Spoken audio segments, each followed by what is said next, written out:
Hi, I'm your friend Claude, here with Cousin Adam, and this is episode 17, part 1 of WAMCast. We are back, once again, to give you the latest and the greatest. Yep. You were saying about your drive home with the audio choices that you had?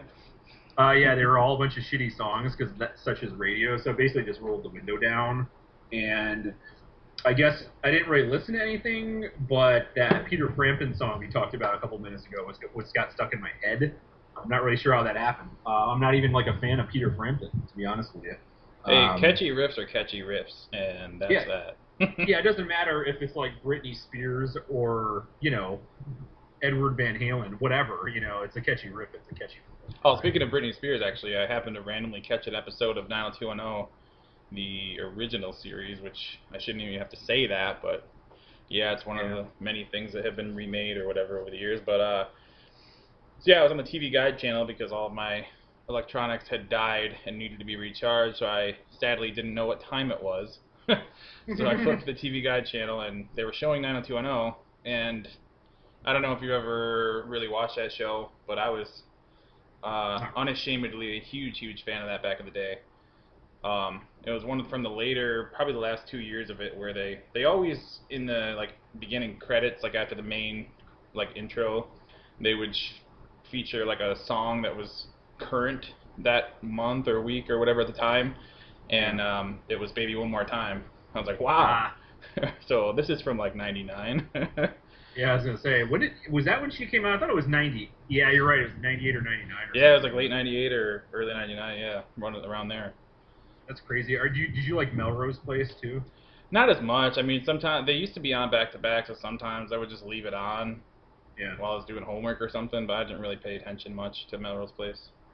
Well, it's funny because it just reminds me of that Seinfeld episode where Yeah. he was dating the cop, and then he didn't want to admit that it was Melrose Place, and then like George came at the end. He came like barging in the door, like pretending like nothing was wrong, and he was like, "Oh, it's not on yet," and George was obviously like sheepish, and he was embarrassed that he was watching it or whatever. So it's kind of. Yep. I guess like for teenagers, I guess that was like the it show for a while. Besides like Dawson's Creek or something like that, but Yeah, it was. I mean, that's Dawson's Creek kind of. I doubt it would have existed without 90210, but I never got into that. Die Hard 90210. yeah, I didn't watch either of those shows. I don't even really remember what I watched on a regular basis besides like I still watched cartoons when I came home from school because like Batman the animated series was always on at like 4 o'clock, and then I guess WCW. Right. I mean, Boy Meets World, obviously, but I don't remember watching. Yeah, I don't think I ever watched that. Yeah, nah, whatever. Yeah, that's cool. Britney Spears, huh? I heard something about her being under a conservatorship or something like that. I guess because she can't manage her finances and she just spends her money all over the place. So I guess like her parents like control her finances for her still, and she's like 30 something. Well, yeah, from what I understand, her dad has had control basically of her every career decision and everything since her freak out in what was that, 2007 or 8? Yeah, she like head. shaved her head. Yeah, yeah. So that was kind of weird that you mentioned that because I heard it on the radio this morning. And see, that's the thing. It was another thing in morning radio. It's mostly talk shows too. So it's like I'm just gonna go back to the old CD format and just start listening to stuff I want to. Rednecks swearing and shit. Yeah, right. Like with my mind on my money and my money on my mind as I drive it to work. Whatever.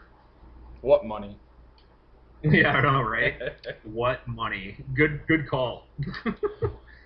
Oh, P.S. I may or may not be a little drunk right now. Not really drunk, but buzzing, probably.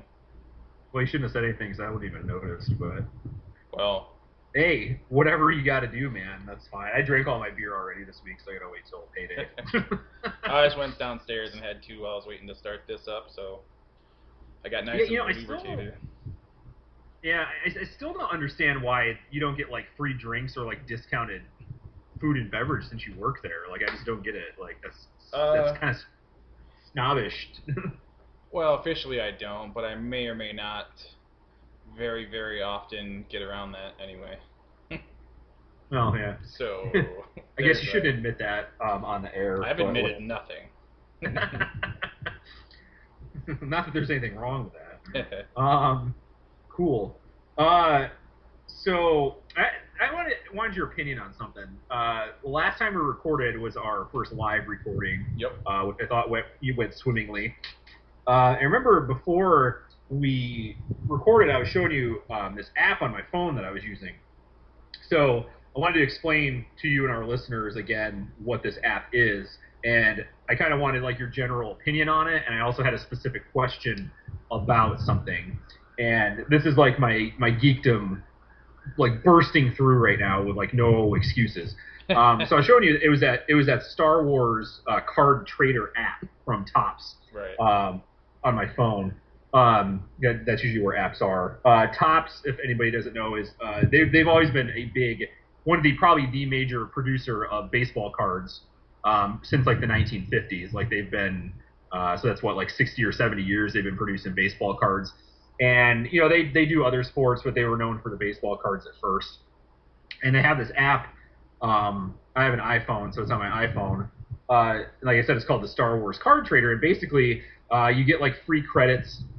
You know, every day you log in, and you can buy like digital packs of cards, and you know they give you like these.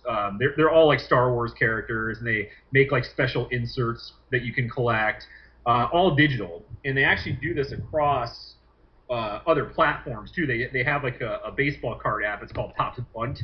I believe it's a little more involved than just collecting the cards, though. I think you can like play cards during a certain day, and however that person performs, like you get points added to your card. So it's kind of like a little bit of a mini fantasy baseball thing. And Right. they also do it for Major League Soccer, and they call it Topps Kick.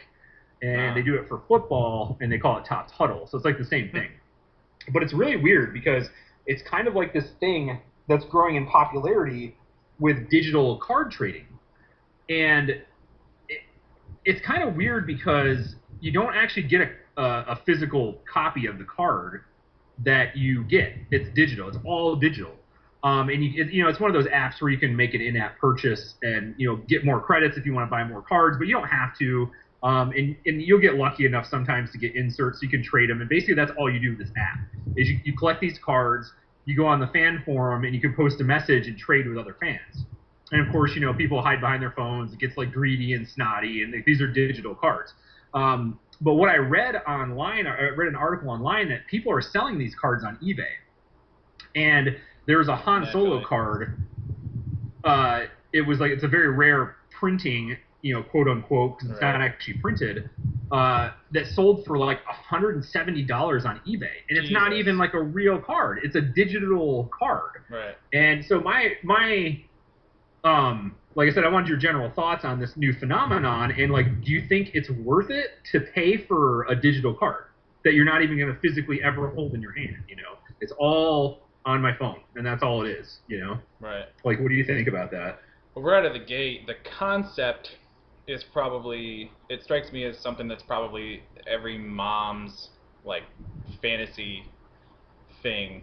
None of their kids are going to have to take up any room with their massive card collections anymore. Right. But on the other hand, they won't have anything to sell at yard sales behind their kids' back when they go to college or whatever. So, yeah. As far as like, the intangible, I don't want to say fake really, but for lack of a better term, for fake items, electronic only being sold on eBay for high prices. I mean, that's the American way, right? Yeah. Where there's a profit motive, there shall be a system designed to take advantage of it. But in a way, there's kind of a precedent for it, because I remember back a few years ago where it was kind of a big deal, real hot for a while, to be selling certain attributes or whatever for like World of Warcraft and stuff like that. Right. For a huge, like, they would sell their accounts or whatever with all their like accumulated whatever you want to call it, I guess, features. Yeah, items. I don't even know. I'm so far removed from the terminology. I do remember that too. I think it was like items. Like if you had like a special sword or something, you could sell it, and in game you just like give it to the player or something like that. I don't remember, but yeah, I'm sorry. Go ahead. Yeah. I do think that it would be nice, I guess, for Topps to add in a component where you could opt to get like physical versions of the cards you have on the app, at least for the ones that you've actually paid money for. Right. You know, Right. if not all of them, at least the ones you've actually purchased. Hmm. So that would be cool. But yeah, I mean, it's an interesting, I guess, newer phenomenon, but it was only a matter of time, really, wasn't it? Yeah, I guess so. And I mean, I look at it. There's definitely ups and downs. To both sides of it. Like you were saying, it's like every mother's dream. But like honestly, like I've collected baseball cards like my whole life, and I mean, I don't do it to the extent that I used to. But every once in a while, I'll buy a couple packs of baseball cards, and maybe I'll get lucky and get something good. Right. What I like about the digital version of this is that you don't have to, catalog your cards or like buy plastic sleeves and Right. like keep them safe and all these like extra cards you don't want you just stick in a box. Like you're right, there's no physical space being taken up or whatever. And the other upside to it is like, well, I like Star Wars and I like collecting these cards, but if these were only offered like in paper form, who do you know, or who do you think I know, besides maybe you, who would want to buy the cards and trade them with me? You know what I mean? Yeah. Like, I wouldn't be able to find anybody that would want to collect them, and maybe like I have a favorite character and you have a favorite character, and like we could trade cards or something. Like, I mean, maybe if I got lucky and went to like a comic book shop, you know, Yeah. I could probably sell them there or trade them with whatever nerd runs that place. But so I mean, that's like the upside is that you can trade with people online with these cards, so like you don't have to carry them around. And I think you're right. If you could have had an option to like buy the cards that you have, like if they printed them, so like if maybe they were like, okay, today send us like 19.99 and we'll send you these cards on your account like printed. I mean that'd be a cool option. I mean it'd probably be more than that to be honest with you, Right. but depending on how rare your printing is. But as long as they didn't print any more than they say they did on the app, then that would be cool. Right. But yeah, I just still think it's crazy to spend $170 on something that has like no physical, Yeah. like representation. You know what I mean? It's like it's a digital thing on your phone. Like, yeah, oh, look what I got, everybody, on my phone. Like, well, where is it? It's on my phone. So yeah, it's kind of weird. And like to be honest with you though, man, I'm like glued to this phone like all day. Like even when I'm at work, I'm like trade, trade, trade. I don't want this card. I want this card. Trade, trade, trade. It's just like, oh my god. Well, I mean, it's interesting that it forces you to actually trade trading cards. Like I don't know how you did as a kid, but I can recall really only maybe once, maybe twice actually trading cards with like a friend or to get one I wanted versus one I had or whatever. Like I pretty much never bought them with the intent to actually trade them. I bought all kinds of cards, whether it's baseball, basketball. I had a fucking soccer for no reason. I had like shit. I bet every superhero under the sun. Back in the day, I would even buy New Kids on the Block cards and put the stickers on my dresser, for God's sake. Yeah, I remember having some of those too. Unfortunately, I don't know. I can't believe you both just admitted that. Cards Whatever. were, well, I mean, cards were the shit back in the day. Yeah, the same here. I mean, I only remember like a couple of our neighborhood friends, like we would trade every once in a while, but it was usually like, we'd go to the card shop and see what like, nice cards he had, or if like I was collecting a player, see if I could do that. I think I remember fondly going to like baseball card shows actually, and walking around the different tables and selling cards I didn't want, and that was like a really fun thing. So staying with the Star Wars topics, I read a couple of interesting articles. They're actually going to start releasing each movie individually on Blu-ray. So if you don't want to buy the crappy ones, you can buy the ones that are good.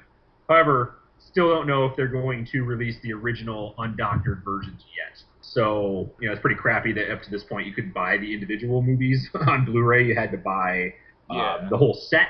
I did buy the set myself on Amazon. It was on like 2 years ago on May the 4th on Star Wars Day. They had it like for $70 or something, marked down from like 150. So I bought it then. But that's all 6, right? That's not 3 of them. Yeah, that's all 6. You have to buy up to this point. You've had to buy all 3 or all 6 of them together. Jesus. If you wanted them on Blu-ray, yeah, that's expensive.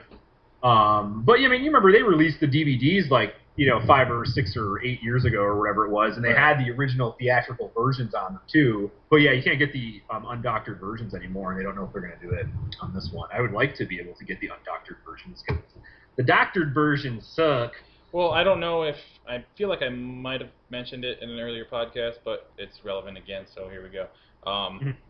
from what I understand, it's going to be real hard for Disney, who now owns Star Wars, to do anything with the originals, like as a complete set or whatever, because 20th Century Fox basically retains the rights to the first one. I can't remember the exact breakdown now, but for a very long time. Yeah, it's like they'll probably still have it when we die. Right. I don't remember though. But yeah, so I think that's what's throwing a kink into their ability to do anything that everybody wants them to do with the original trilogy, like as a complete set. Or I don't know why you would like put out Empire and Jedi and just to leave it at that. Like they'll never do that. It seems like so. Yeah. I don't know. I'm not feeling very optimistic about anything new with the original trilogy. That's unfucked with, I guess. But you never know. Yeah.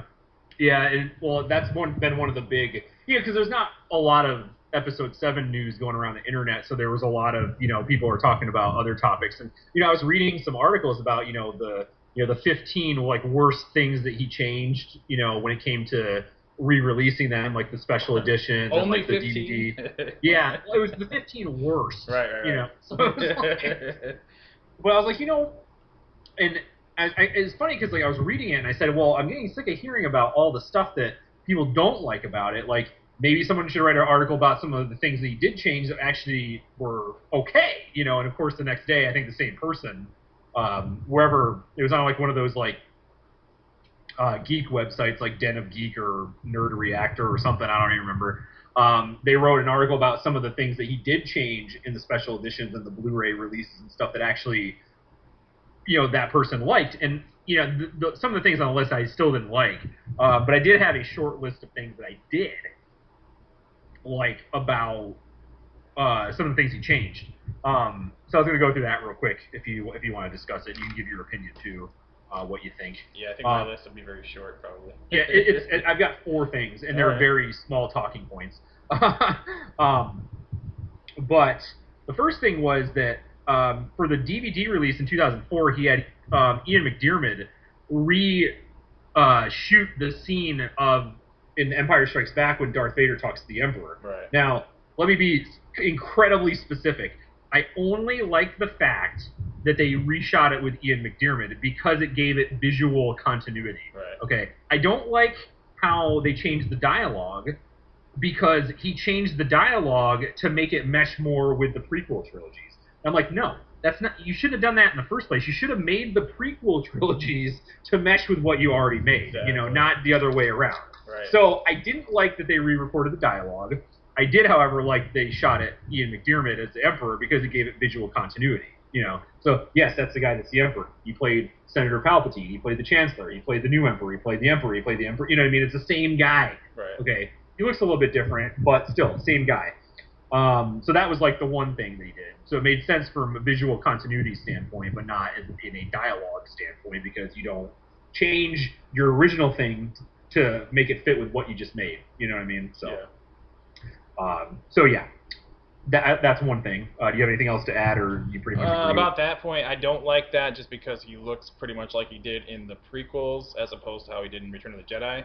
But there is a guy working on what he calls the despecialized edition of the original trilogy, named Harmy. I think that's just his username, but that's kind of what he's known as. He has taken, I believe, footage from Return of the Jedi and put it over that, just to sort of smooth it out a little better. So I'm excited about that. I mean, it's a good idea. I just don't think they executed it very well, in the official version. So yeah. I'm half on board with that, I guess. Yeah, well, I get what you're saying, because if you look at him as the original, the first time you see him as the Emperor in Return of the Jedi, and then you go back to how he made him look in the prequels and that, you're right, it's kind of weird. Like, it's not the same, because I think they made him look more like skeletal and more like his skin was saggy, but like in Empire, the Emperor in the Return of the Jedi, it was more just like a white face. He had like a couple burn marks here and there or something. Like, it wasn't like quite overboard like the other ones were. So, at least it's the same actor. I guess that's the point that I'm getting at. So, yeah, it's really stretching here, Well, another thing that I liked in episode 4, he added that scene in the end with his friend Biggs Darklighter, which was cut from the original movie. I didn't really like the scene he added with Han Solo and Jabba the Hutt because the original scene was, filmed with a stand-in person as the actor, and I guess they were going to do stop motion animation, but they never really figured out what they wanted to do with Jabba the Hutt, so they never put it in. And then when they did it, and there, of course, he used his computer effects and stuff like that, and he, you could see like a part where he made Han Solo like digitally like walk over the tail of Jabba the Hutt or something, and it was like really stupid. Yeah, it was terrible. But anyway, I like the scene with Biggs Darklighter because he, in the uncut version of it, he mentions Biggs, like, Biggs is right, I'm never gonna get out of here, and blah blah blah. And you don't really get that at the end that the guy in the other X-wing was Biggs, his friend. Like, you don't really get it because like all of a sudden he's like, "Blasted Biggs, where are you?" And I'm like, I don't know, at the Academy still? Like, who's Biggs, So when they added that back in there, it made sense because then when Biggs died, I mean, he wasn't, like, distraught, but you could tell like, he was visually shaken in some way, Right. So I think adding that scene where he meets up with Biggs again was a good idea because it made sense with the story. And I kind of wish that they added the scene in the beginning of the movie when it was, like, him and Biggs and his friend, like, Cammy and Fixer, where they were like at a bar or something in Tashi Station or whatever, and they were gonna, Luke's like, I just saw a space battle or whatever. Right. I don't know if you've ever seen that, but that would have been cool to add that too because it shows him being friends with Biggs, who's his friend, who's trying to get him to go with him, and blah blah blah. So I like the fact he added that because it made sense, because I didn't really get it at first that guy was like the Biggs he was talking about. It just didn't, there was no scene. Like, there was no reunion. There was no, hey, oh my God, you made it, Luke, and that's what happened in that scene, and he added it back in, so I thought that was cool. That is one I can agree with pretty much wholeheartedly. Yes. I don't, there's no, it makes sense. There's no goofy, outdated, effects thrown in there. Like, they're not like, oh, good to see you again, Biggs, and then a fucking little flying droid goes between their heads or whatever. Like, he just kind of left it pretty pure, and yeah, I'm all for that. And I also wish that at least a portion of the Tashi Station stuff was in there, just so you'd see, it would kind of tie everything together a little better as a whole. Yeah. And, for stupid, non-essential visual reasons, I kind of like Biggs' outfit, his Academy outfit or whatever. So it'd be cool to see that anyway. I mean, it's readily available if you haven't seen it, but officially it would be cool. Yeah, that was pretty cool. So the third, well, this is the first to last thing, there were a few times where, as you know, in the special editions, he did a lot of refilming of the scenes in digital CGI or whatever, to make it look better, I guess, but 95% of the time that failed. Right. And you could obviously tell that it was refilmed and added, and that was just really stupid, I thought. But there were a couple of scenes that he added CGI, which I thought were fine and didn't really take away from it. Like the first one that comes to mind is in Return of the Jedi, right after they take Luke and Leia and Han off to the sail barge and they're going to sail to the Sarlacc pit. He added like a little 2 or 3 second shot of a herd of banthas, walking through the desert. Okay, fine with that. Right. Perfectly fine. The banthas were, the original banthas you saw were elephants dressed up, with whatever costume. So, I thought that was fine. It wasn't like a scene where it really had anything to do with the story. It was just kind of neat to see an actual herd of these creatures, going to the desert. Right. Second one was when the Millennium Falcon left Mos Eisley Spaceport, not when it initially takes off, but the scene where, like, right after that, where the stormtroopers look up and they see the Millennium Falcon flying away. I thought that was a little bit more smooth with the CGI, but not actually showing it come up out of the thing and them shooting at it and then leaving. That was kind of like, you didn't have to add that part, just the part where it was, like, kind of going off into the distance, Right. That was fine. And then the last one was when the Falcon actually arrives at Yavin 4 after they leave the Death Star. Because, like, in the original version, you see like that rebel soldier like holding up like some kind of radar gun. Yeah. And it looks like he's tracking the Falcon, but like you don't see him anything. He's just doing this, with the thing. So in that case, they added it actually coming in and landing. And I thought, okay, well that makes a little bit more sense because what is he doing? Like he's just like, oh, I'm gonna point this at random things, and hopefully the Empire's not here. Yeah, I'm just pointing it. I'm just as bad as a stormtrooper. I can't hit anything. Like whatever. So those are a few things I thought. I mean, I'm sure you could probably pick it apart and find a couple other ones that weren't too bad. But that was just like my example. Like it didn't really take like. The ones I didn't like to be added were the Death Star battle in the first movie, because all of a sudden it was like models, then it was obviously CGI X-Wings and TIE fighters flying around, and you're like, this doesn't even, there's no visual continuity. Yeah. It's terrible. It's terrible. But I'll say about on Yavin with the rebel trooper up in the crow's nest or whatever, there was another thing from. Actually, I don't know if this is the despecialized edition or whatever, but it's another fan project where like a visual effects professional is going through and trying to restore it to its most accurate like color and clarity. And there's a sample of that scene that he has, and in that like he compares like the before and after, and what's really happening. I think we're talking about the same scene. It might be something different, but yeah, what's really happening is there are 4 rebel ships taking off and leaving up into space, but you can pretty much only see like the engine lights or whatever. But in the original, you really can't even see it. So he created a computer program to track the exact movements of the dots on the thing and enhance them so you can see like the glow leaving in formation or whatever in his version. And I don't know if that's exactly what you're talking about or not, but it reminded me of it. So actually, that's not exactly what I'm talking about, but it's actually like 5 minutes later. Right. It's because I'm talking about when the Falcon first lands on Yavin 4 with the princess. Oh, right. Okay, right after that. Yeah. Okay. Yeah, but it's like the same guy later on when all the fighters take off. Like in the original, it was just like 4 little dots that like went pew, right, you can barely like up in the air. That's all you could see. But then when he redid it, it was like you could actually he put the actual fighters in, and you could see them floating and then like hovering and then flying off. But yeah, that part, that was kind of weird too, because in the original it was just like 3. You're right, it was like 4 little dots of light that just like shot off into space like really fast. Yeah. Like what is that? But yeah.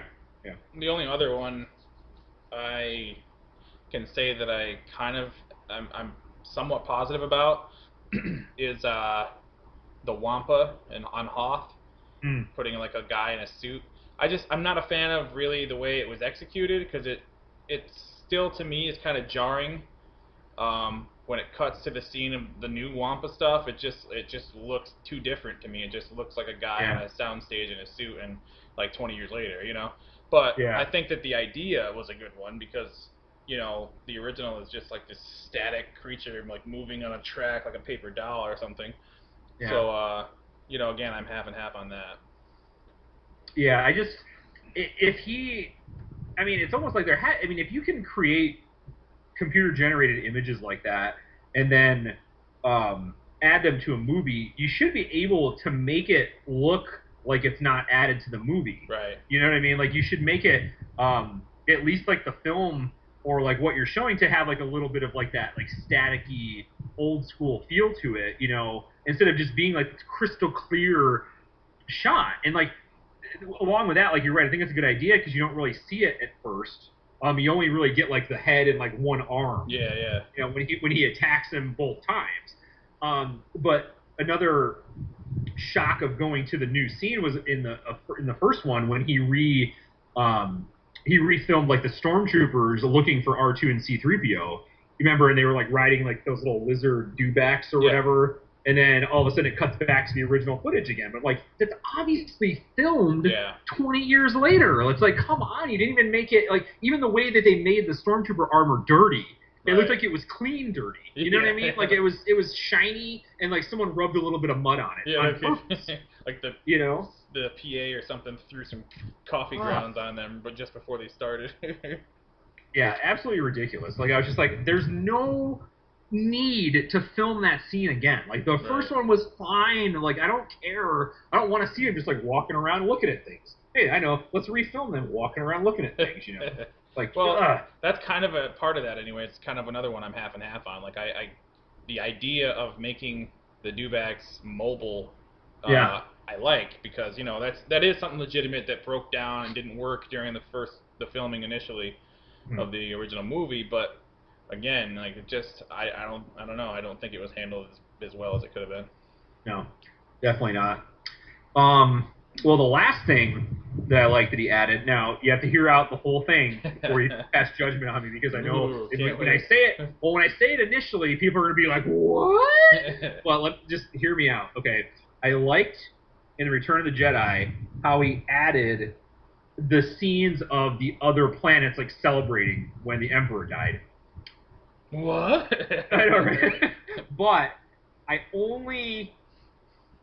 would like it a million times more if it didn't mess up the Yub Yub scene at the end when the Ewoks with their music and they're having the party. Like, it would have been fine. I mean, it was, they talked in the first movie. We talked about this before. Like, the scope of like the prequels were too big, but in the original trilogy, you don't really see a lot of locations, and you don't see a lot of everyday life, because this is supposedly like a huge galaxy under this imperial rule that is like fascist and oppressive.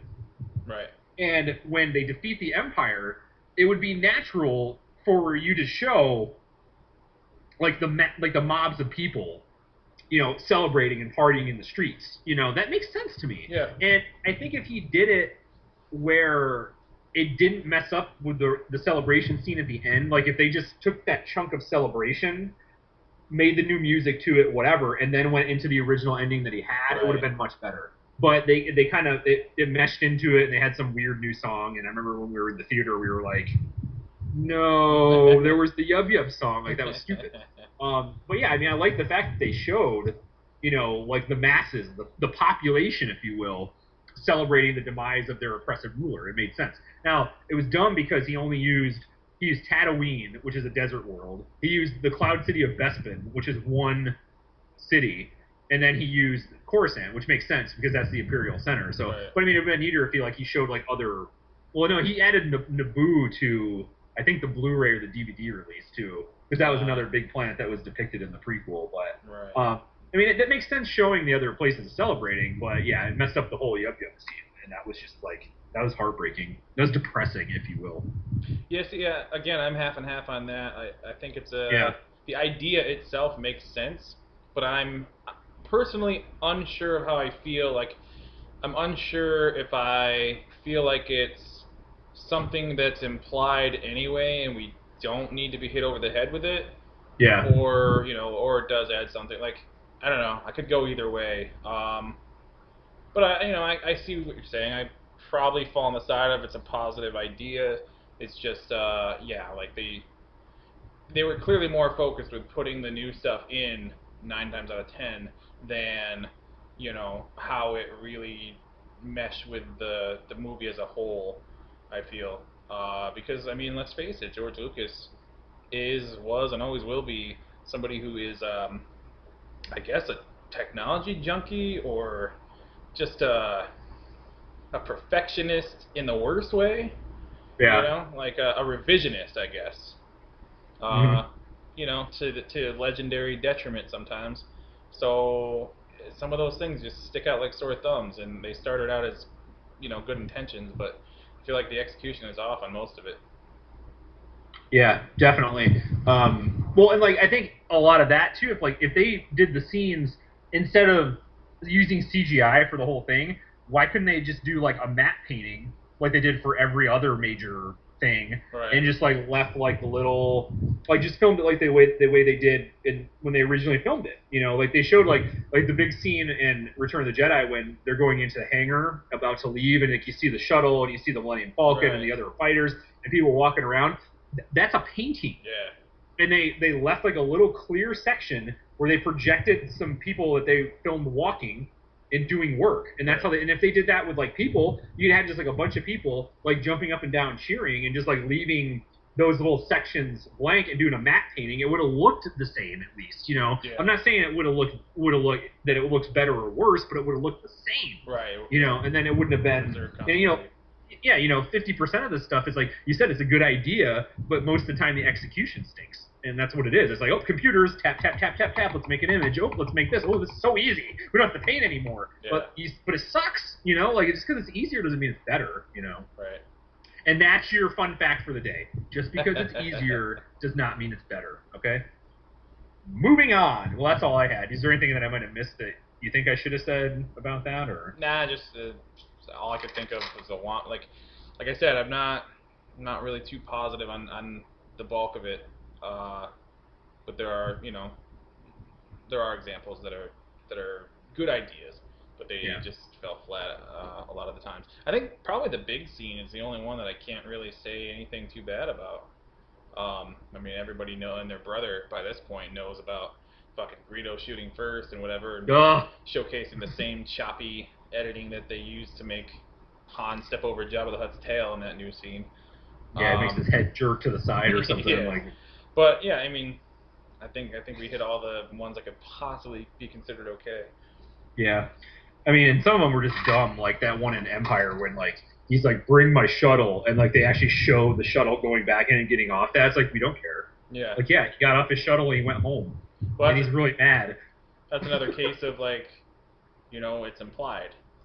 Yep. Like he obviously got there somehow. Yeah, he said, "Bring my shuttle," so we assume that there's going to be a shuttle involved. Yeah, we're not watching Star Trek, so he didn't beam him back. Like we got it. Good to go. Yeah. So just a couple more little tiny things about that.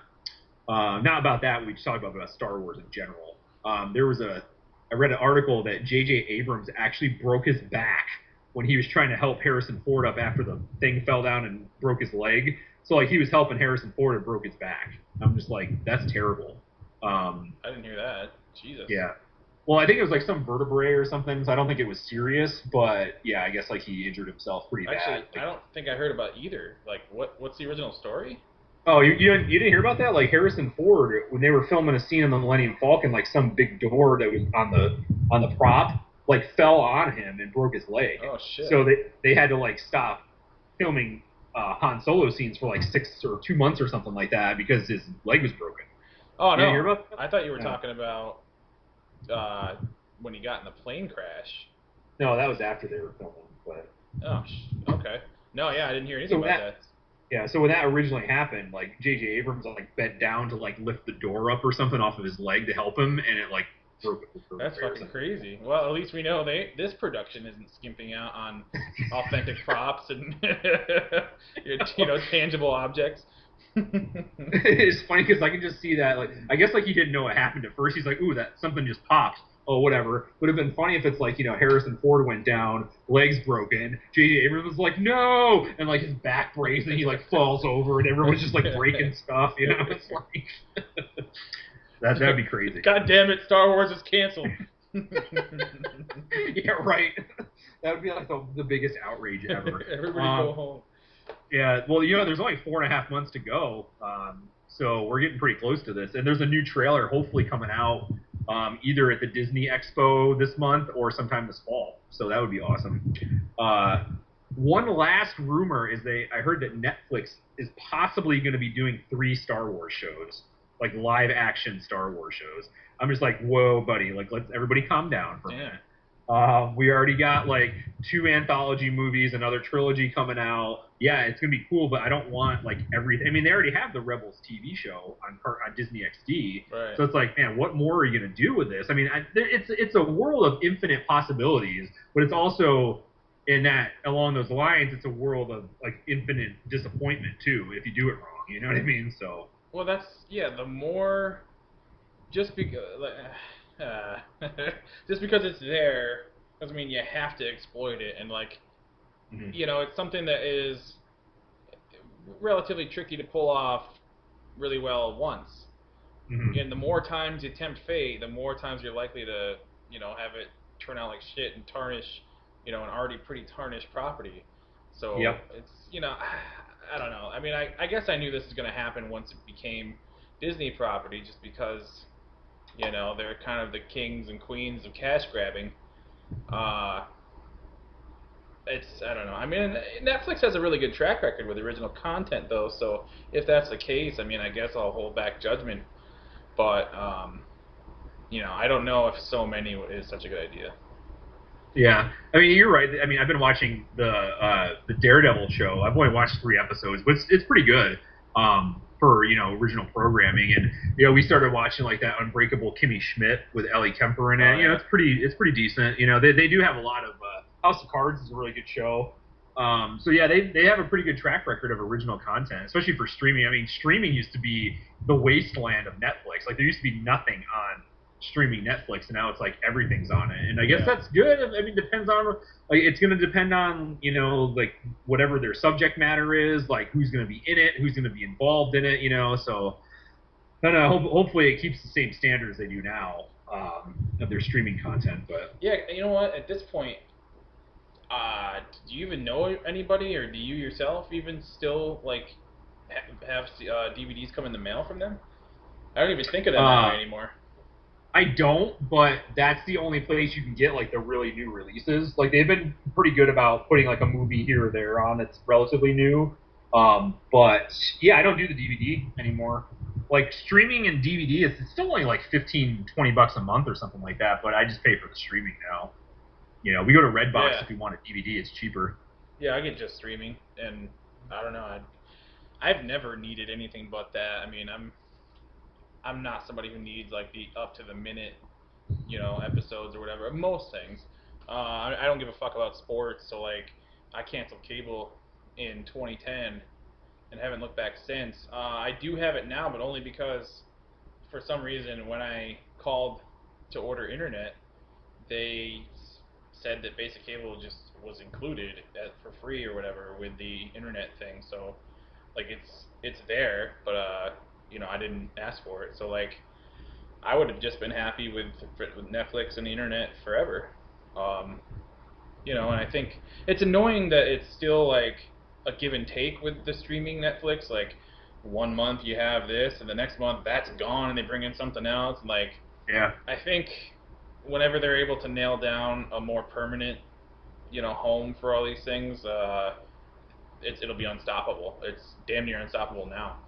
Yeah, well, I mean, with the streaming content, I mean, they don't typically take away like the TV shows that are on there. Like those are always on there. But yeah, like the movies, like you're saying, like yeah, like they always publish a list on the internet too. Like on like the Yahoo news feed, it's like, oh, here's the Netflix movies that are going away, on Friday or whatever. And it's like, oh no, I gotta watch it before.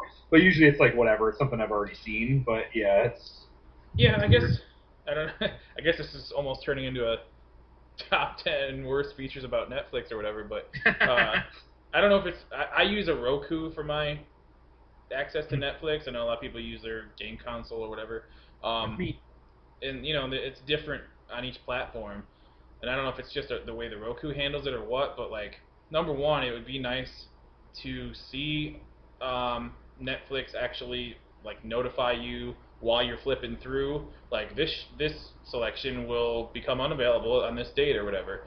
And number two, like the way they categorize it really pisses me off. Like they don't let you search by like genre or anything. It's like, oh, comedies, and they give you the master list of everything that's comedy. It's just like pre-set up, and sometimes they have the really stupid fucking like I don't know, like for a while they were doing like if you watched a certain show, they would give you a category called, like, let's say you watch Daredevil, like top 10 thing, or like things Kingpin would watch or something like that based on like something you already watched. It was so weird. I don't know. Yeah, that's nuts. Yeah, like when I use my game console, so it gives me like, because you watched Daredevil, you might like this. And it's like, I don't know, your recommendations suck. I mean, basically they just put the same stuff up there. Like, here's what's popular. You might like this because you watch this other popular thing. But I'll tell you what. Okay, here's the thing I don't like about Netflix. I don't know if you've noticed this, but like if you're doing it, I don't know. Like you said, I don't know if it's different because it's Roku or not. But if you're looking for a movie, and like, okay, let's say you're looking through comedies, and oh, there's a movie. Now, like when you first like hover over it, it'll like display on the top, and it says like the movie, what it's rated, and a brief synopsis. And then if you click on it, it goes to the next page where it says like add to my list, whatever. Does it do that on yours? Yeah. Have you ever noticed, like when you initially hover over it, the synopsis they give for the movie sounds like a 5-year-old wrote it? It makes no sense whatsoever. But then when you click on it, it's actually like a professionally written synopsis in 2 sentences of what the movie's about. Have you ever noticed that? No, Like it says actually. really dumb things. You know, I should just turn it on right now, and I could go through and read you what they say. And it's ridiculous. Just look at it sometime next time you do it. Like Right. read the synopsis at first, and then click on it, and then read what it says after that. It's completely like it's like 5-year-old staff writer. You know, it's crazy. Like I don't know why it peeves me that they do that, but it's really like sloppy. Well, okay, I think I know what you're saying. I think it is different on mine. So you're saying that the little blurb one is a totally different write-up than the full version. Right. Okay. Yeah. Mine is the same, but it's just like the first line of it. Oh, so you don't actually see. I don't see like the goofy one. Okay, so I'm firing up this Netflix here. I'm going to show you what I'm talking about. Okay, let's go down. I'll just go to like just released or something. And it's usually a movie. Like the TV shows are like whatever, but okay, Hercules. A mythic hero has become a sword for hire. The path back to glory will be the most dangerous he's ever taken. Then you click on it. It says, when world-weary Hercules, now a mercenary, is asked to defeat a savage warlord, he must redeem his honor and his reputation as a mighty demigod. You see the difference? Yeah, what like the hell? The first one is like a mythic hero has become a sword for hire. The path back to glory will be the most dangerous he's ever taken. And then it's like, okay, let's look at this one. Okay, the Hurt Locker. Okay, while others run, this soldier stares danger square in the face. Not everyone's born to dismantle bombs.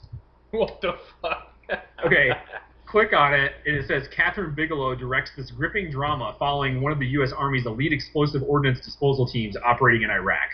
You see the difference? Like that's what you would read in the TV guide or on the back of the box. I was just gonna say they must have gotten the fucking TV guide people to do those things. Yeah, I know, right? I mean, this is great. I could do this. Let's see what Enemy at the Gates says. You remember that movie with Jude Law? Oh yeah. Okay. 2 World War II marksmen, a Russian and a German, wage an intense battle of wits. The enemy is only half the battle. Okay, then we go on to it. It says, this suspenseful drama follows a battle of wits and wills between renowned Russian sharpshooter Vasily Zaitsev and top German sniper Major Koenig. Okay, that explains it so much better than your weird little thing that you said before that. Okay, here's a good one, Expendables 3.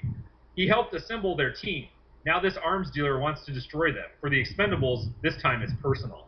And then it says, and then I click on it. With new blood on the crew, the Expendables square off against villainous arms trader Conrad Stonebanks, who's hell-bent on destroying the team. Makes a little bit more sense. You know what I mean? Like it's so like weird and just like I don't understand. Like there's another one that was you know really what else too? dumb. I think it's like the teaser blurb, for lack of a better term, almost like is written as if it's mocking the movie, and you know when you click on it, it's like the thing you'd see on the back of the DVD case or something. It's weird. Yep, exactly. It is so weird. It's just I don't. There was a great example of like the TV guide version where like this is it just reminds me of where you get things like that really famous write up for the Wizard of Oz. You ever heard that? Or it's like No. A teenager from Kansas murders and then hooks up with friends to kill again or something like that. To go, like, because she killed the witch when the house dropped on her, and then it's like they kill the wicked witch or whatever with the water. So it's like they make it out to be like a fucking serial killer movie. Yeah, it's pretty awesome. I guess you could kind of spin it that way, like if you like told the story like in a different way. Right. You know, it's like, oh, she dropped the house out there. Ugh. All right, here's a good one. Sorry, I'll keep going back to this. This is the Wolf on Wall Street write-up. Okay, ready? Make millions. Take enough mind-warping drugs to kill a horse. Do what you gotta do, but do it in a pinstripe suit. All right. Great. Then we click on it. It says, Martin Scorsese's high-rolling Wall Street drama is based on the memoirs of stockbroker Jordan Belfort, whose giddy career ended in federal prison. Okay, there you go. It makes more sense. The fuck? But it's just like... It's almost like they're sitting there... Oh, go ahead. Go ahead, no. I was going to say, it's like they commissioned, like, second graders to, like, write what this movie's about, I'm picturing them sitting in Netflix offices with, like, I don't know, like a hat full of, like, sort of relevant words to each movie, and then, like, they just pick out, like, 10 of them and then somehow string them together into this synopsis. It's so silly. Yeah. You know what's great? Yeah, it's like some kind of, like, warped like middle school writer's room or something, you know, or like they're pulling them out of fortune cookies. Like, you know, they buy fortune cookies and like piece them together because those don't make any sense either, you know. You might like this. The Burbs is on here now, which is pretty cool. I haven't watched this movie in like years, but it says it would have been the perfect staycation if those scary neighbors hadn't moved in. Say hello to bumbling paranoia. Okay. Jesus Christ, that's terrible. And then the actual one is that when secretive new neighbors move in next door, suburbanite Ray lets his paranoia get the best of him as he suspects the newcomers of evil doings. See what I'm saying? Like, it doesn't make any sense, like, what they're talking about. That might be the most egregious example yet, only because, yes, I have a love for this movie in particular, but don't fucking, like, on something like this where you kind of need to be, like, appeal to, like, the general public or whatever, you know, as many people as you can. Don't start throwing in modern, stupid slang words like staycation, you know, to fucking describe something. It's retarded. Like, save that for your fucking text message or whatever. Like, it's, that just pisses me off. I'm pretty sure that like was not the parlance of the times in the 80s. No. Like, no one said staycation. Yeah. Or maybe they did. I don't know. Maybe because we were young, we didn't notice it. But that seems like a new word to me. You know, like, give me a break, people. You guys suck. And they'll probably be like, well, we were just trying to, you know, describe the maximum detail, but, you know, be economic with our words and minimum space or whatever. So fuck you. It's like, shut up. You're just trying to sound smart, and you just sound dumb. You're dumb. Whatever. But yeah, that is crazy. I don't know. It makes me want to check mine again. Like, I'm pretty sure it just does the full one, but just a cut off version of it, so it almost entices you to click on it. Yeah, I was going to say, well, it would be more, some of these movies, like, I know what these movies are and if they're good or not most of the time, you know, because I've either seen them or heard good whatever. So it's like, it's not like you really need to, like, entice me to watch it. Like, right. I know what it is. You know, just write what it is, you know, like, ugh, it's terrible. Yeah. Absolutely terrible. But that is that.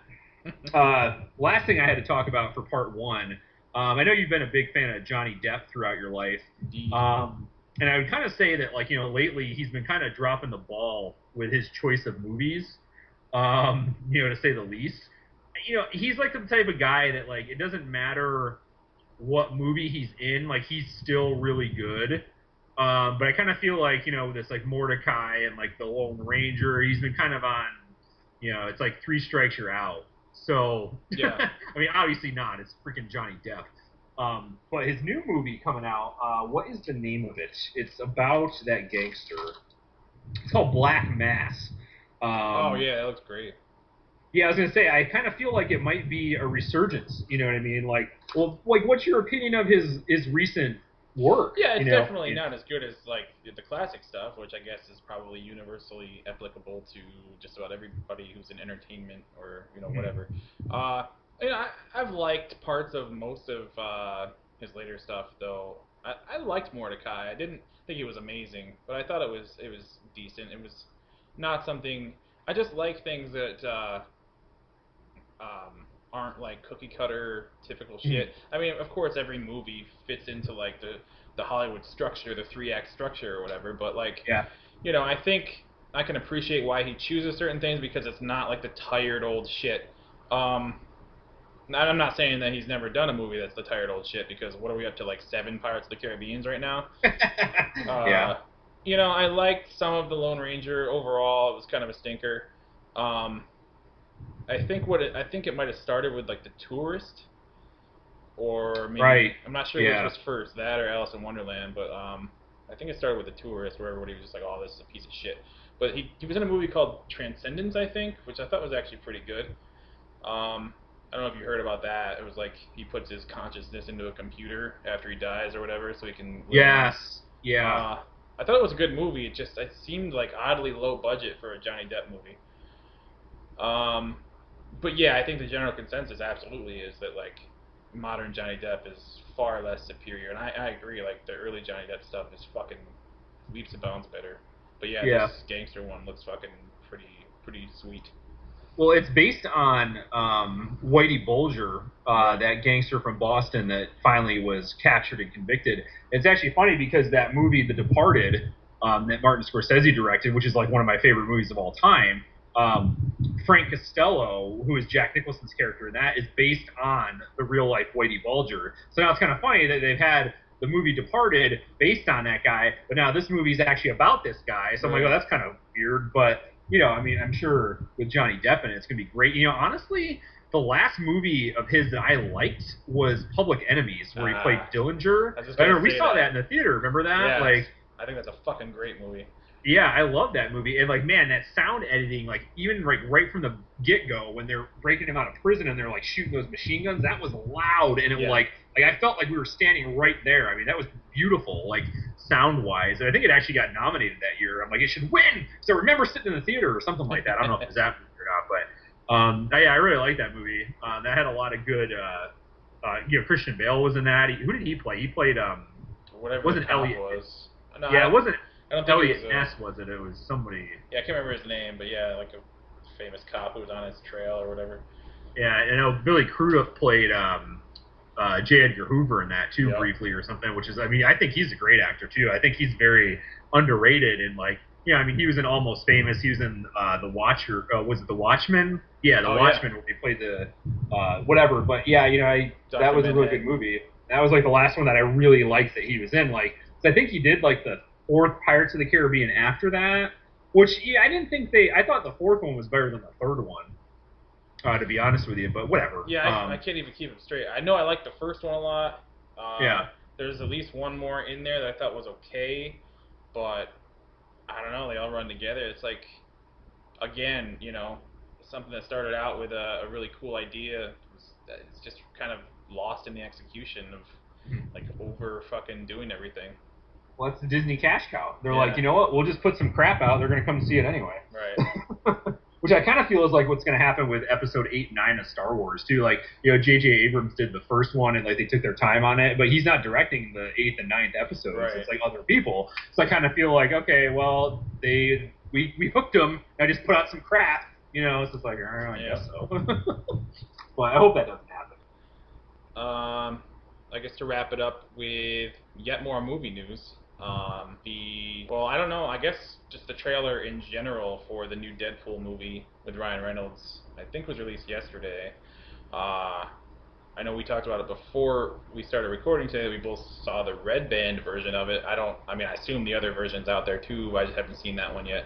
Because, I don't know, anytime there's a red band trailer for anything, I tend to just watch that because you're kind of getting more of a full look at it instead of like a, you know, a glossy, like sanitized version. And Deadpool is a character, let's be honest, if you know anything about comics or this character in particular, that is best seen in an uncut, uncensored way. And I after watching it, I think it looks good. I think, you know, they immediately take a shot at the fucking Green Lantern movie, which was kind of hilarious. And, yeah, I'm kind of excited. I didn't realize it wasn't coming out till next year, though. Yeah, it's February 2016. Yeah. Well, I think the big thing about this movie is that, as you know, Ryan Reynolds depicted Deadpool already, and I think it was the X-Men Origins movie, Wolverine, and the fans hated that performance, and they hated what they did to that character. So I guess he was more than willing to sign on and do this movie because he wanted to do it right, you know, for the fans. And I guess that's a pretty cool thing. Yeah, you're right. It's definitely not. I mean, it's not being done by Disney either. I believe 20th Century Fox has the rights to this as well because they had the rights to the X-Men movies. Well, see, I thought so too, but I think there was a Marvel logo on the trailer. Yeah. Well, I don't, because it's so weird how this works. Because it is a Marvel logo, but it was definitely 20th Century Fox. Oh, really? Yeah, you can look it up. But that might be the first fucking 20th Century Fox Marvel movie that is decent then. Yeah. Well, you know, I didn't mind some of the X-Men some parts of the X-Men. I didn't really like it either. Well, yeah, I meant like as a whole. Well, I mean, I can't assume it's going to be great as a whole, but yeah. Anyway. Yeah, and they're talking about. I don't know what they were talking about. I kind of lost my train of thought there. I'm sorry. But yeah, it's definitely not your kids' Deadpool. Like, you don't want to take your kids to see this movie. Now, when you say red band trailer, you mean it's a restricted trailer, like it's a rated R, not like approved for all audiences. Okay. Right. That's what I thought you meant. I'm like, what does he keeps saying red band, and I don't understand what that means. But yeah, because it's red instead of green. Yeah, like exactly. Red, stop. but actually don't stop. Watch it. But yeah, it looks pretty violent, like it should be. Yeah, and they swear in it and stuff. It's just great. I'm not really sure if that's gonna be one of the ones we take the kids. Well, it's definitely not gonna be one of the ones we take the kids to see, but Right. you know, because we always take them to the superhero movies. They love those, but Yeah, you're right. It's definitely 20th Century Fox, which is kind of surprising to me. But well, I guess they did, X-Men First Class or whatever, and that was pretty decent. yeah. Well, like I said, they all own the Yeah. X-Men rights. So, well, and that's another reason I know Disney's not doing it because it's going to be rated R with That's true. that stuff. They're not going to let that fly, you know. Well, So, isn't that why, like, I don't know, Touchstone and Hollywood Pictures and whatever were created so Disney could do adult movies? They could just put that on there. I don't know. yeah. Well, you know, that's the thing. Like, they own so many things. You're like, what? Yeah. Like for the longest time, I had no idea that they owned ABC and ESPN. Like, who knew Disney owned ESPN? Like, that's just weird, you know. But lo and behold, they do. I gotta say though that of all the superheroes that are out there, I mean, this has got to be the one that's tailor made for Ryan Reynolds. I mean, he never should have been cast as the Green Lantern to begin with, ever. Yeah. And of course, Deadpool. Like, of course, everybody was right to hate the original depiction of Deadpool in the Wolverine movie because like they take away talking, which is like one of the fucking trademarks of the character, and what makes Ryan Reynolds so perfect for it. So I think this is sort of like one of the rare cases of possible, fixing an injustice, a cinematic injustice, which happens so rarely. Well, they're definitely trying to do that with Spider-Man too, because they're going to reboot that yet again. Yeah. Like, I've never seen a movie franchise rebooted more times than Spider-Man. I mean, how many times they reboot Batman? Basically once. They reboot Superman once, but this would be the second time they're doing a reboot for Spider-Man. Well, and it's just like, I think it's so crazy too because it's in such a short fucking time span. Yep. Yeah, no, it's not even like 20 years had passed. It was like, as soon as Sam Raimi left, like 2 years later, they're making a new one. And then after Andrew Garfield leaves, 2 years later, they're making another one. Yeah. It's like, okay. All right, then. Because they started to right some wrongs with the Andrew Garfield one, but I guess that wasn't good enough for everybody either. Well, yeah, I mean, it was kind of like a one step forward, two steps back, I think, with those. I think the best thing to come out of those was the costume from the second movie. In my opinion, is the greatest live-action depiction of Spider-Man ever. It looks like he literally walked off the comic page. Yep. So I'm scared that whatever movie comes after, it's just gonna completely fucking ignore it and do something else that's stupid or whatever. Well, they're rumoring that the villain's gonna be Kraven the Hunter, which is like one of the worst possible moves you could make. I mean, Kraven the Hunter is one of his oldest foes, but he's not a villain worthy of being in a movie. You know what I mean? Yeah. They should just do the Sinister Six like they wanted to before. All right. With like Mysterio and all those people, but maybe it'll lead to that or whatever. But like, I mean, it's a cool idea, but it's not. To me, you can't build a whole movie around that. Like, maybe you should go the approach of like a Spider-Man 3, which I never thought I'd hear those words come out of my mouth. But where they have like the Sandman and fucking Venom or whatever in the same movie. Like, Kraven would be a good like B-plot villain or whatever. But I don't know. Maybe unless they do like a Christopher Nolan-esque like reimagining of him where they just completely like turn him on his head and all of a sudden he's a different character. I don't know. But yeah, it doesn't seem like that's the ideal choice to be your main villain. No.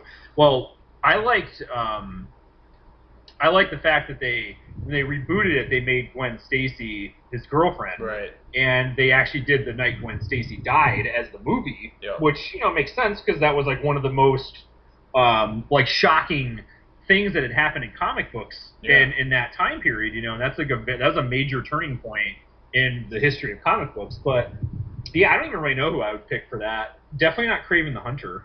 Right. Definitely not. I mean, Vulture was a big thing of his, but that's kind of a weird character to use, know. And I feel like a lot of those Sinister Six characters are kind of together, like it's a good force or whatever, but like I think individually a lot of them are like B-plot villains, like Vulture and like Mysterio.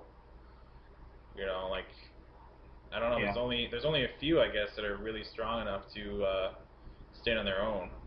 Yeah, well, and that's the thing. That's the problem. They said they didn't want to use another villain that's already been done. Right. So already you've thrown out Green Goblin, you've thrown out Doctor Octopus, you've thrown out Venom, you've thrown out Sandman, you've thrown out the Lizard. It's like, Spider-Man.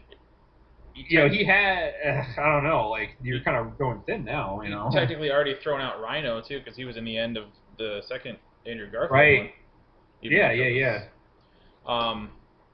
And I guess by default you throw out Hobgoblin because everybody's gonna assume that it's Green Goblin or it's too similar or whatever. Yeah. Well, I mean, arguably his greatest villain was Venom. Right. And I think they didn't do that justice Not by at making. Sorry, Topher Grace does not fit the character of Eddie Brock whatsoever. Not Absolutely even a ridiculous choice. Yeah, not even. I mean, he's not a bad actor, but not a good choice for that role. No. So I would say do Venom again, and you got all that CGI crap. It'll be easy to make the suit, right. without having to use practical effects. But that's. I don't like things that revisit, I guess, or remake the same thing over and over again. But that is something where I'd like to see it done again, but done correctly. Even if you really, really wanted to, it might be overkill, but you could stretch it out over 2 or 3 movies probably, and do the black costume saga, or whatever. Like I also feel that not only was Venom handled poorly the first time around, but Spider-Man's black costume period looked like shit in my opinion, because they just turned his regular costume black, which is not. I mean, it's stupid. That's not how it looked. It's a completely different suit. Well, they've already filmed. I guess he's going to be in the new Captain America movie, Civil War. They filmed the scenes with him, so it's kind of cool that they're kind of crossing over now, I guess. And I mean, it would be great to do a kind of an arcing story with Spider-Man along, kind of like how they've been doing these Avenger Phase 2 things where you do the Avengers movie, and then each character has a separate movie, and then they start coming back into full circle again. If they kind of added Spider-Man into the mix, that'd be neat, because then they could do the Secret Wars, story arc, which is where he gets the black costume because the alien symbiote attaches to him. You know what I mean? They could make it work, but I guess they don't want to. Follow it panel by panel by what actually happened in the comic book series. And of course, even the comic books themselves have been rebooted so many times over the years too, because they wrote that Marvel Onslaught storyline because they thought Marvel was going bankrupt and they weren't going to put out books anymore, so they made them kill off all the heroes, And then they're like, oh wait, whoops, no we're not. And then they had Rob Liefeld do Captain America. You remember that crap? He's got to be one of the worst comic artists I've ever seen in my entire life. But everybody has a Michael Jackson nose, and it looks like they are growing hair out of their skin because his sketch lines are just so constant and thin or whatever. Well, and he's obsessed with thighs too for some reason. Everybody has massive thighs, and you're like, that's a weird fetish to have. What? I'm a thigh guy. I'm going to draw a Captain America with big thighs. You like that. I'm pretty sure I saw an article or something a couple years ago that was basically something to the effect of top 5 or 10 reasons why Rob Liefeld can't draw for shit. Yeah, I saw that too. Yeah, I saw something along the lines of Rob Liefeld's the worst comic book artist ever or something like that. I don't know. That's. I mean, I'm sorry. That's our critical opinion, and I'm not saying anything about the man himself. But man, just get a different profession. Well, more power to him. Somehow he pulled off a successful career in that industry, and we know his name, and he made money, and he became a notable artist or whatever in a medium where the average Joe, if they know any artist names from that field, it's 1 or 2. So I mean, I don't know. I mean, he did whatever he set out to do, but goddamn, compare it to the other people who've done the same. It's hard to watch. Well, you can't compare him to Todd McFarlane or Jim Lee or something. You know what I mean? Give me a break. Well, that's what I'm saying. He's I guess notoriety-wise, in a lot of ways, he's probably in the same conversation. But when you compare their art and their styles or whatever, it's 2 different levels. 2 different playing fields. It's Rob Liefeld's the comic book world's version of Rick Moranis. He made so much money off of a weird mediocre property that he just quit Hollywood for the rest of his life. And I'm talking about Honey, I Shrunk the Kids. Which, it was a cute, funny movie when you were a kid, but I tried watching that like a couple months ago, and I was just like, don't really remember it being this bad. I mean, it wasn't terrible, but you know, it was just not really my cup of tea. I think the original one is awesome. Like it was you know, it was a fairly original idea. Yeah, no, totally. Yeah. You know, again, you know, they pulled it off as best they could for the time, which I appreciate. But to do, I think there were 2 sequels after that. Like, come on, just fucking, like, just let it be one movie or whatever. Yeah, it was Honey, I Blew Up the Kids, then Honey, We Shrunk Ourselves, or something like that. I don't remember. Stupid. But, well, I'd say those 3 movies, you know, he must have invested wisely. He's like, I'm done. See you later. Yeah. Like, all right. I mean, I kind of like Rick Moranis. Like, I loved his character in Ghostbusters. You know? Oh, he's a fucking talented guy. Yeah, he is. Like, he was even arguably an A-list actor for a while. Yep. But yeah. He's in that Little Giants movie. Remember that? Oh yeah. I'm not saying that was a good movie, but he was in it. Yep. Well, you know, it's one of those. It's kind of at the borderline for our age group of like classic kids movies or whatever. Yeah. It's probably just a little too old to really, really enjoy it, but you know, it's all right. Yeah. I'm gonna lay down here for a second. How do you like that pose? Hey. Good thing we're not recording this. Oh boy. That pose is just sexy. Okay, sorry. So for those listening, I'll describe the pose as a cross between torrid and creative. Yeah, or like high school yearbook weird pose shot where they make you lay down. Oh, I have that. And the George Costanza sexy pic from Seinfeld, where he tried to slip it in their thing or whatever. Oh yeah. Not the Kramer underwear painting or whatever. Or no, that's the Kramer painting is different. Oh yeah, George was the underwear. That's right. Yeah, he made him take his pants off. It's like, yeah, you got strong pecs or whatever. You think so? Yeah. Well, because he was going to flirt with. Well, Kramer made him think that the photo store lady took a picture of herself like in her bikini and stuck it in his photos, but she accidentally just dropped like a model's photo in there on accident. So Kramer's like, no, it's the timeless art of seduction. You got to do the same thing for her. So he made him do the pictures or whatever. But then it turned out that the gay photographer store clerk that worked with her saw it instead, so he was like, hello. You know, not there's like, anything wrong with that. No, of course not. But. Well, on that note, I think part 1, if this indeed is part 1, which I've already said it is, so therefore it shall remain, has come to a close. Yeah, I mean, we still got about an hour and a half of recording here. I mean, this could be a full episode, but we'll just make it like a mega episode. Yeah. You know, season 2, episode 2.1. Like your giant-sized X-Men special or something. Yeah. Entertainment, movies, nerddom. It's we all haven't really talked about like on WAMCast. Yeah, on WAMCast. We haven't really talked about like political issues in a while. Besides that Confederate flag. Never mind, I lied. We talked about that Confederate flag. Well, there was yet another movie shooting. I just saw that when we started in Tennessee. There was like some other guy like opened fire. He hit people with pepper spray. Apparently he injured somebody with a hatchet, and he like started shooting people in this theater. I don't get that. Like, that's so weird. Yeah, I don't know. I'm pretty off going to the movies. Well, I know. I'm going to give it a while. I'm probably not going to go to the movies until at least, like, James Bond comes out. So right.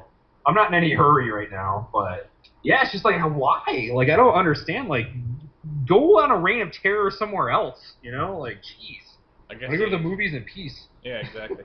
Well, I guess they figure it's literally a captive audience, which is, you know, it's going to the movies is one of my fucking favorite things to do. I don't really get to do it a lot, but I really like the whole experience. And like, God, is nothing sacred? You know, it's just fucking terrible.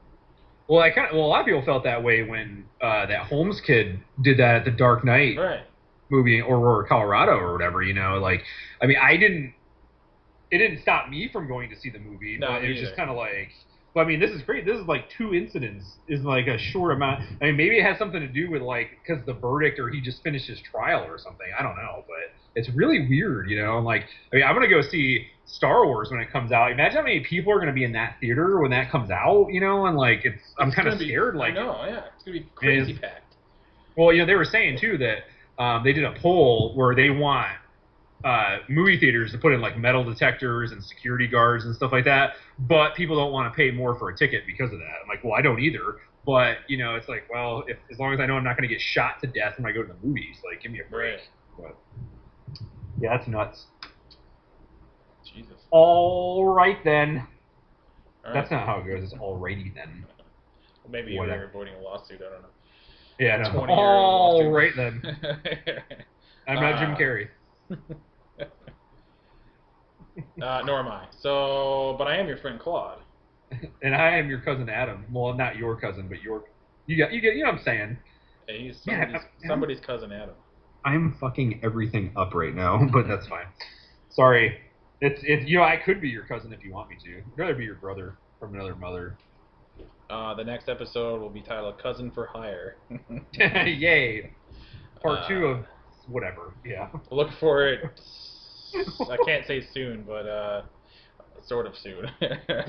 Yeah, right. We haven't. As of right now, we've only put out episode 7, and we're on like episode 22 of recording. Like, I don't know. Well, this is officially 17, so we're 10 past that. Yeah. Okay. Yeah. Well, we're doing our part. All right. All right. This is WAMCast.